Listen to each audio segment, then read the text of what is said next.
Hi folks, my name's Jim Taousanis, author. YouTube and Rumble channel will be displaying this today. We're here today with Trevor Holt Yeah. and also some of his neighbours that are landowners in this area in Gatton. Today is the 19th, Saturday, April 2025. Last Wednesday, Trevor was arrested right here, and his front yard is behind this machine. And he will tell you his story a little bit in a moment. But on that arrest, he was arrested by so we had Queensland police uniforms, and we also had some private organisation. Who were they? Who were they? They were the FireAnt.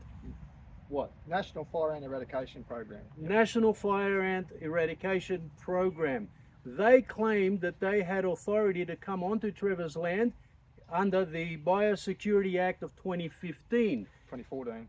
2014 is it? Yeah. Queensland is 2014. Yeah. So Trevor, tell us what happened on that day, and we have footage for you as well at the end of this video that you can view. But Trevor's going to tell his story, and then those same people went on to Mark's property a little later. We'll talk about that as well. Trevor, what happened on that day?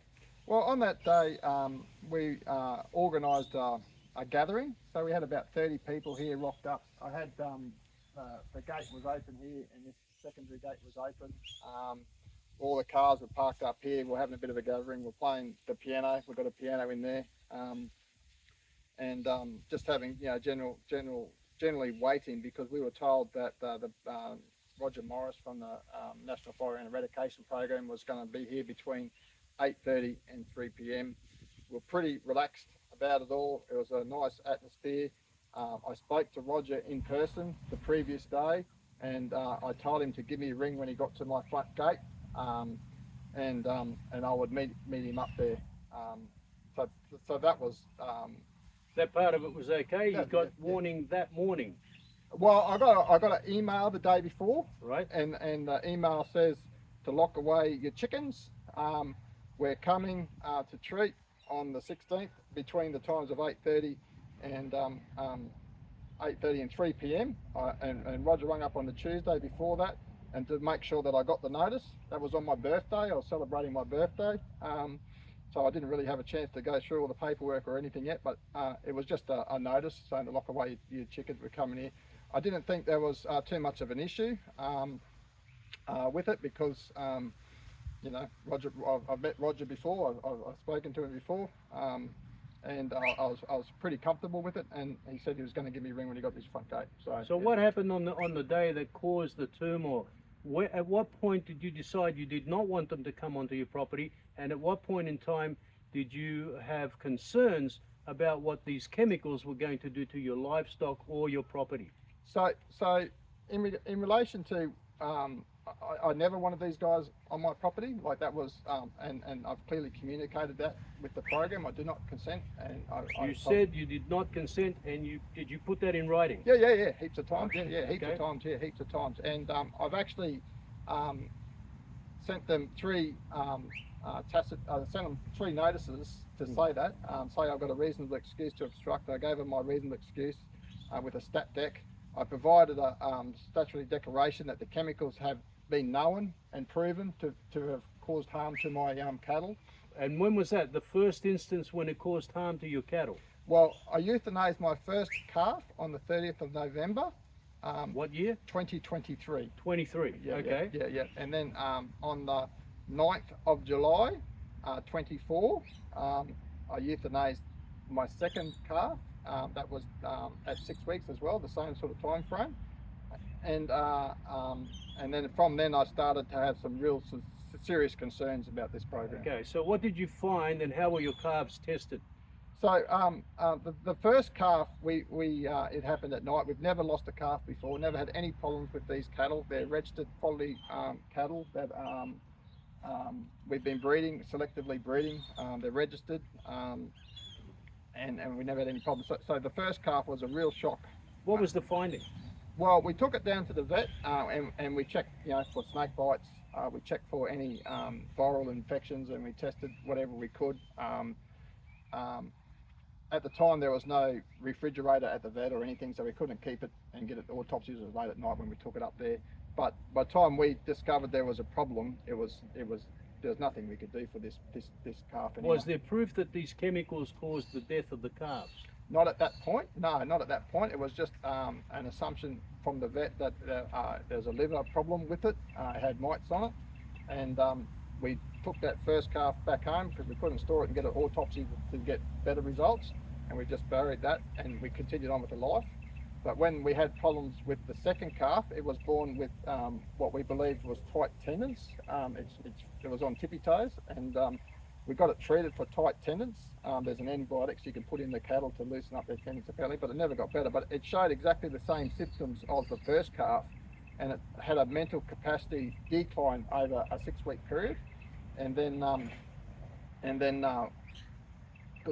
we got the vets out and we euthanized it maybe a couple of days earlier than the other one because we knew about it, and we took it straight away to the USQ necropsy facility at USQ just up the road here in Gatton. Yeah. And they gave you a finding? Yeah. The liver was poisoned somehow? Yeah, 1.5 times the normal size the liver was found to be, and it was a toxic poison that resulted in a cognitive decline. There's complicated words to it, but the liver was that full of toxins it couldn't filter the toxins out of the blood, and as it was going through the brain, it was causing a cognitive decline as well. Yeah, okay, so the poisons that are used for fire ant treatment, they were the same poisons that were dropped by helicopter on your property in 2019. 2019, and beyond, or just then? 2019, 2019. Yeah. So and then the calves appeared to be sick. Yeah. What are those fire ants? Let's get to the fire ants then. Yeah. What are the fire ants poisons? You have a couple of samples here.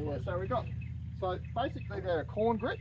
Yep. And they're soaked in soya oil, and this one here is called distance, and it's pyriproxyfen, the active ingredient. Pyriproxyfen.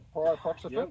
And this one here is engage, and it's a similar thing. So this is a unregistered with a APVMA, and this one's a registered chemical, but this is the active ingredient is S-methoprene. S-methoprene is the active ingredient, and that's what the fire ant people came here that day to spray. That private corporation or that private entity that came here and brought what appeared to be Queensland police. Were they in fact Queensland police? Well, this is $1 million question, I suppose. Civil police is what I've been told. And who told you that, Trevor? I rung up about insurance because I was injured. It was injured, and I rung up about the insurance policy of these police, and they says that they're not covered under the police general insurance because they were here as civil police. Civil police. So what happens is, and you can see on the standard operating procedures from the National Fire Ant Eradication Program, is they hire police members under a contract and pay them commercially in a commercial agreement. Okay, and these police were wearing their uniforms, turned up with police cars, they had their guns, and they had everything else. Did they threaten to shoot your dogs at any particular point in time? Yeah, they said that. Yep. Okay, so that was one of the things that they said. You told them not to come onto the property. Is that right? Yeah. So originally, because the gates were open, the police car drove straight through and met us. I was inside, and I stepped out and I seen them, and I said. And they said, oh yeah, well, we're here, the biosecurity guys are here to come on and treat your property. And I said, well, I'll meet them. I've already got arrangements to meet them at the front gate from yesterday. I says, can you please move your vehicle? Their vehicle was parked on my property. Police vehicle? Police vehicle was parked on my private property. I asked them to leave, and they refused to leave. I said, this is private property. Please leave. You're not allowed. You've got no reason to be here. The fire ant people were up the front, and they're claiming to keep the peace, and I told them they were disturbing the peace. We had a lawful gathering there that was peaceful before they come, and they come, like you say, with their guns and with their tasers, and are very intimidating looking, and they parked their vehicle there, and they refused to move their vehicle. Refused to move. And they were acting, as far as you know, in a civil capacity, not in a official Queensland police capacity, which is questionable anyway. However, let's go to then we'll cover this a little bit quickly. You were then arrested and handcuffed Yep. for obstructing police. That was the charge. I saw the charge sheet. Yep. So they claimed that you were obstructing the police Yep. in Their duties. Yep. in their duties. Yep. Okay, so Yep. that's something that's going to come up in court. Yep. And folks, if you're watching and we're in Gatton, if you're going to come to court, come and support Trevor, if you can. Beyond that, Trevor, then these same people, the FireAnts Corporation and the police went after you to Mark's property. Mark is over here, and the other property owners here that are gathered today, and there were some others earlier, have come to a consensus, and say so if you have not, and then I'll ask you if you all agree to this consensus, that the best way to treat this, and Trevor attempted to do that on the day, is to say, do not come on the property yet. And also identify yourself, your capacity here today. Are you on official police duty, and are you being paid? Who is paying you? Where does your power come from? That is a very important question. As we discussed earlier, I'm just summarizing now. The location of the fire ant nest that you have identified, because there are no fire ants on this property. Is that right, No, Trevor? no fire ants, no. Okay, but this man said, and we'll produce the video a little later, that there was a fire ant nest somewhere 2.5 or 3 kilometers away from here, and yet he didn't specify where exactly that was. So we have to take this man's word for it. And then, can you prove your chemicals are not dangerous and that they are safe?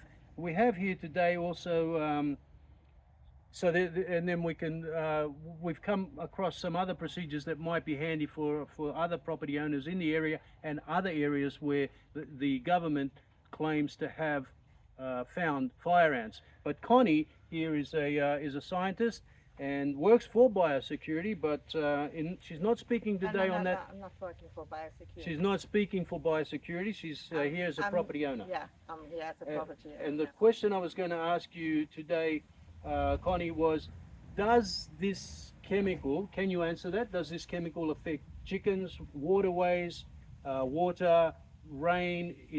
When there's irrigation, does it enter the waterway and the streams and ponds, and does it kill fish?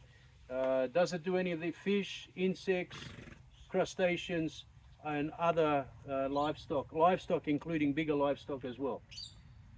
Yes, it affects other the ants. First of all, it affects all native ants, or not all of them, but we know there's a study being done on 5 native ants, and it definitely they take the baits as well. Native ants, right.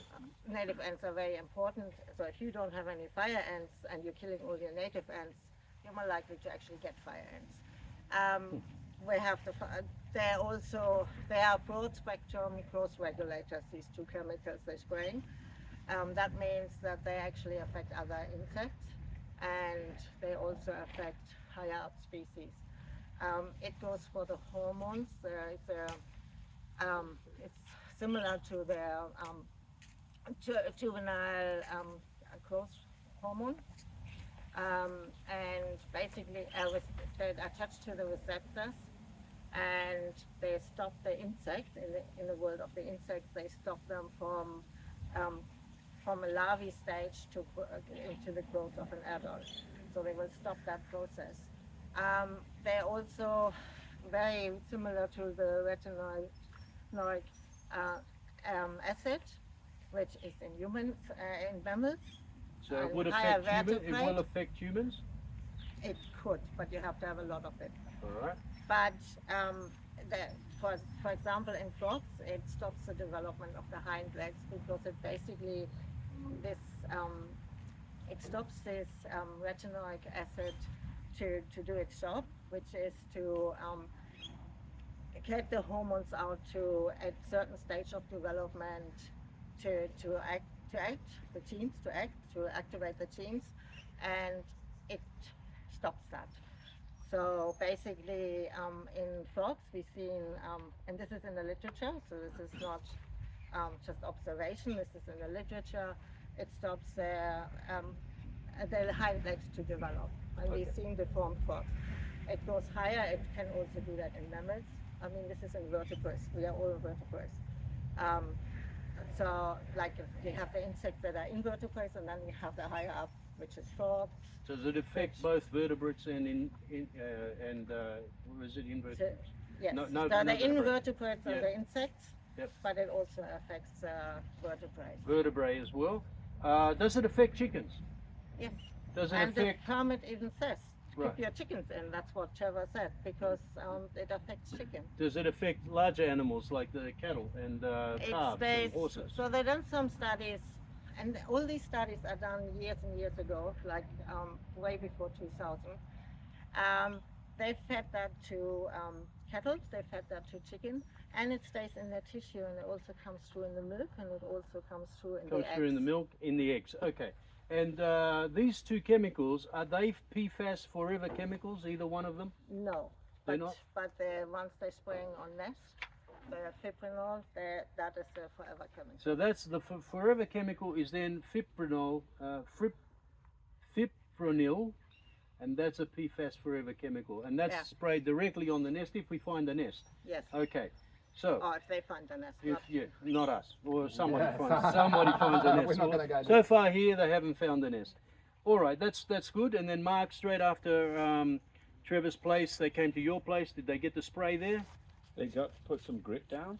They put some grit. So I got a phone call from my wife. The people were on site out front with 2 police, probably about 20 people from the operation, from the FireAnts operation. My wife's calling me, hey, these guys have rocked up, they're trying to get onto the block.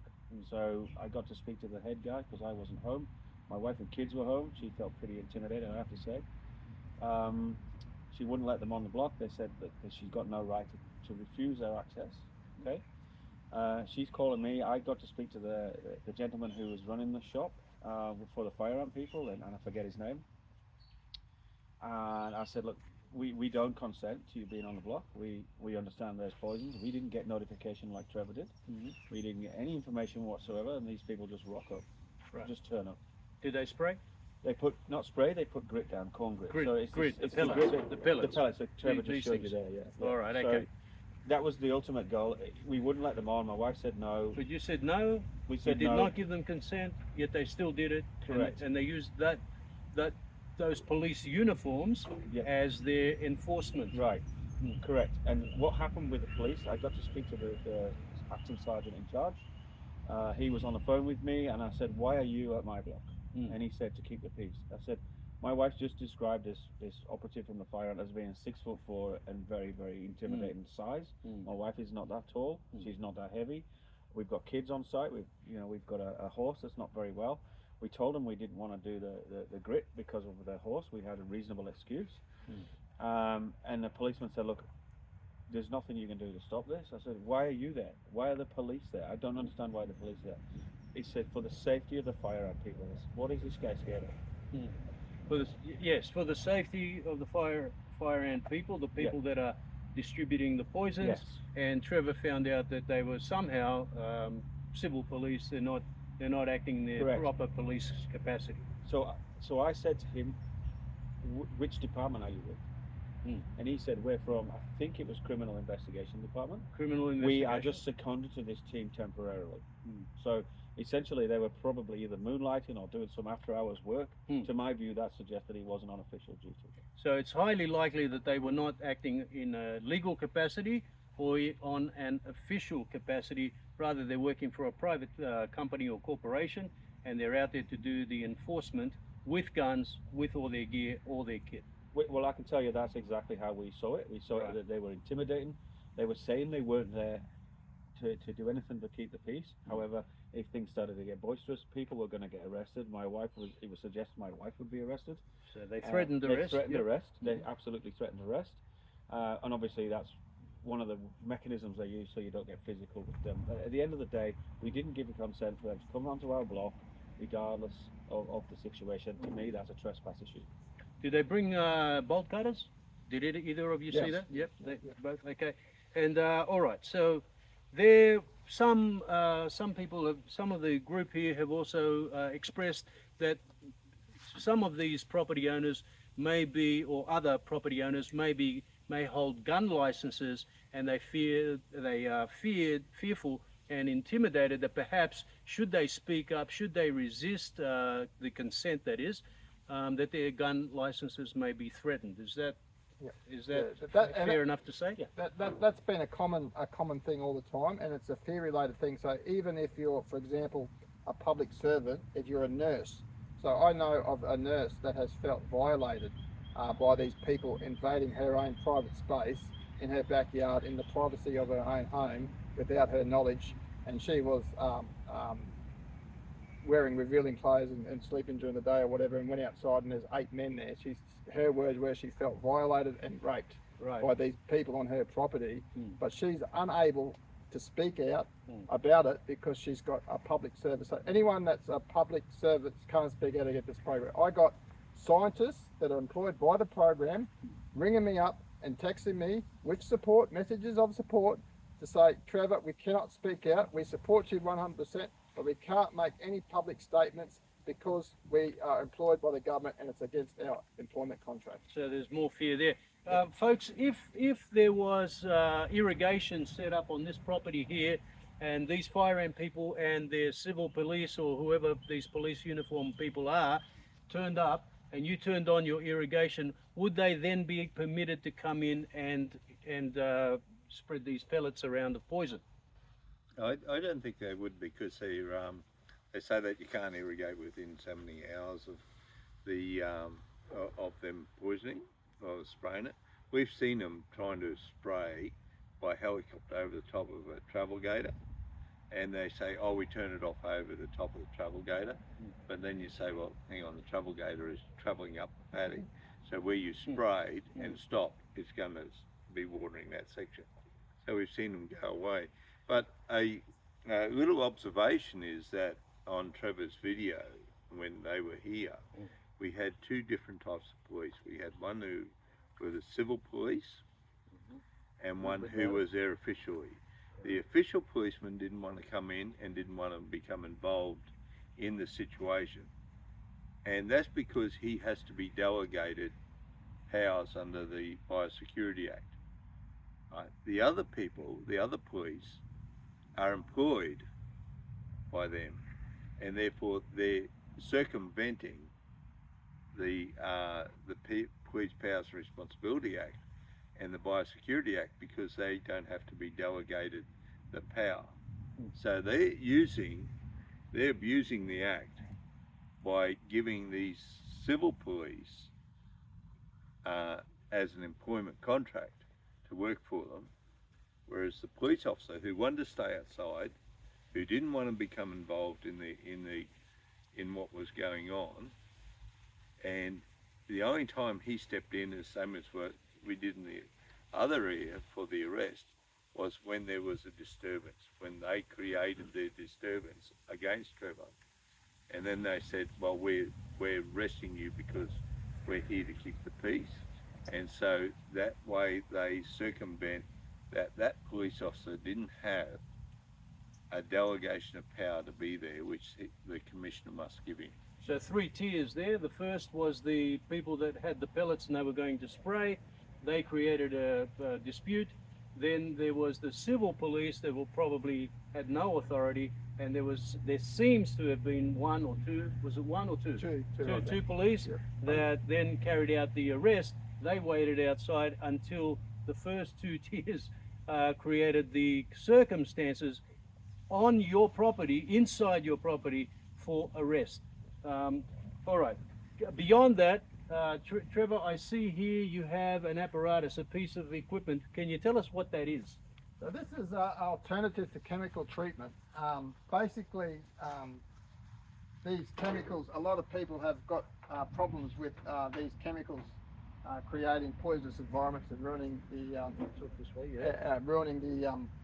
environment. So what we done is I reached out and to America. There's obviously FireAnts been there for many years, and there's Dr. Joshua King painted a continuous hot water system to safely treat fire ants nests. So it's an environmentally friendly insect control system that is licensed through the University of Florida, and there's thousands of hours of research to demonstrate its effectiveness, and lots of research has been done and published. There's been 5 research supplied with it. Dr. King actually got a $100,000 US grant from his work, or reward or prize or something for his outstanding work in developing this system, because it's not just a diesel furnace and a pump, it's also a process and a technique that goes with it in managing fire ants. So we bought a Australian off-the-shelf machine, fitted up onto this trailer, and we had to specifically spec it out to suit the application that we were doing, because low pressure, hot water 90 to 95 degrees is not a standard application. And plus we had to change the flow rate, we had to change the pressure activator on the furnace to a flow activator, because we don't have any back pressure on the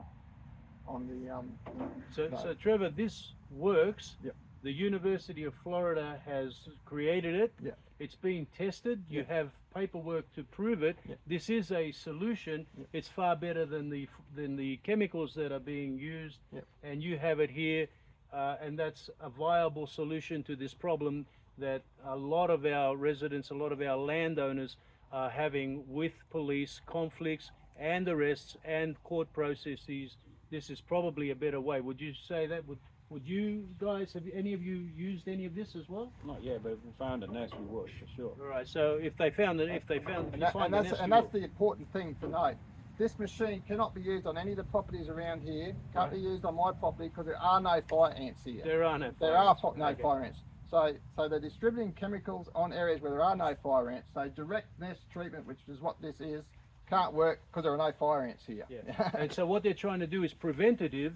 Is that lawful, Connie? Not for pyriproxyfen. They can't use that according to their permit as preventative.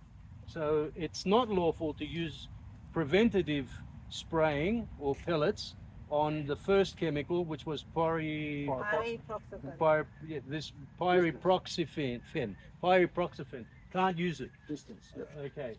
So distance. All right. Folks, anybody else want to add? Yes, if you don't mind. Sure. Something that Connie said about the different species of ants that are affected by this too. The Come a conversation. little closer, Max. The conversation I had with the gentleman on the line a few weeks ago, who works for and coordinates the fire ant program in Queensland, suggested to me this was a very species-specific target. Right? They target the species to describe what you said. They restrict the growth of the larvae, so they can't fully form into fully adult fire ants. Right? What he said to me was that's only specifically targeting the fire ants. But from what I'm hearing and from what Connie's just said to me there, is that we have several species that are affected by the same mechanism. So, like Connie said, if we've got no fire ants and we're putting this treatment down on the ground, we're potentially killing entire nests of native ants, stuff that we know is good for the soil, good for the ground, good for the ecosystem, on the proviso that we might catch the fire ants and we might not catch the fire ants. And it is not targeted to the one thing. So they're either misinformed in that organisation or they're telling lies. Misinformed or telling lies. It's a blanket approach, and there's no environmental impact statement. Right? So we don't know. In addition to that, not only is it targeting native ants where there are no fire ants, so by killing the native ants, that's our biggest immune system or our biggest effective biomechanics to prevent fire ant invasions. So by prophylactically treating blanket solutions that you say, killing our native ants is creating an environment that will spread fire ants faster and with more density than what would naturally occur. Right. Which is only good for business. Which is very good for Not business. for our business. No, Very good for fire ant business. Yeah. So okay, just to get that last point, so I understand that a layperson, not a landowner here, that by killing all of the ants or most and other species of ants, you're creating the conditions for fire ants to thrive. Yeah, that's exactly right. Yeah. Yeah. Folks, thank you very much, and best wishes this afternoon, and I'm sure that many other people and landowners will benefit from this video and your contribution today. Thank you. Thank you. Thank you.